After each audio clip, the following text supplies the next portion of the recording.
Now, Craig Ryan actually did a lot of experience on people that are working in the desert, specifically people that are working in extreme heat. And it's been well recognised that if you have a higher potassium level in the blood, you can stand the heat better. Now, I've seen it before where people that get into this situation, they don't tend to sweat either, so they can serve moisture, and yet they'll be sitting there chewing on a block of salt all day, just about, to keep the levels up. Now, when they measure the amount of salt that is consumed, sodium chloride, but we're looking at the sodium part, and then we look at the amount of potassium that's being exudated, like when they go to the toilet for a piss in the urine, the potassium way outweighs the amount of sodium that's gone in. Now, this is one of the reactionary types of, is proposed, is that sodium plus oxygen needs heat to take place. So in a way, it's an endothermic reaction. It actually takes in heat, and so it would help cool the body of the desert dweller. So we end up with the potassium and there's some heat that's been taken away. So that's great for the desert dweller. He's cooled them down, changed the bloods to sodium-potassium ratio, and allowed them to function in the desert in extreme conditions. Now, this is one that doesn't take place immediately. You have to live in those conditions, and you have to get used to that environment and the diet and the process, and then you can convert to doing, your body will convert over to this. Now, if we look at chickens, for instance, here's another example of just roaming around the farm, or a lack of calcium in their diet. Now, they put off a massive amount of calcium every day in shells on the eggs. So if you measure the amount of calcium intake in their feed intake, and then measure the amount of calcium that's coming off, you find out in general there's not enough calcium going in to actually make up the calcium that's coming out of the shell. Now, what Craig Brown found, was that carbon plus silica made calcium.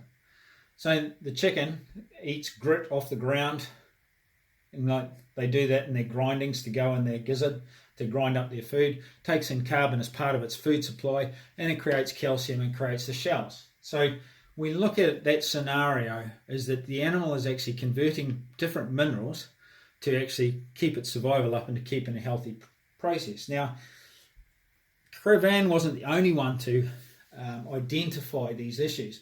The American military actually accepted Cravan's work and started to do work on the exothermic or endothermic reactions, meaning which way was their energy put off when some of these reactions that could be harnessed and utilised. I haven't seen any further studies on that, but you can go online and look for, just punch in Louis Cravan, and there's plenty of information on his books and the information about how these processes work, how he came to these answers, and what he believed was taking place. Because it's very hard to understand that if you're in a chemistry world, you follow the reactions, you can count the numbers, and you can weigh the outcome, and you can measure it all. When you're looking at a biological transmutation, when you put in one or two elements and then something else comes out, there's a variable, and there's energy involved, and there's always biology involved. Now, biology upset experiments as far as scientists are concerned, but these experiments will not work without biology. Remember, it's biological transmutation of elements. So this is taking place inside of us as human beings every day. How can we actually understand what's going on? The desert dwellers go out, and I've seen it, is that they'll travel hundreds of miles to get salt so that they can actually function properly in the desert. Without it, they overheat and die.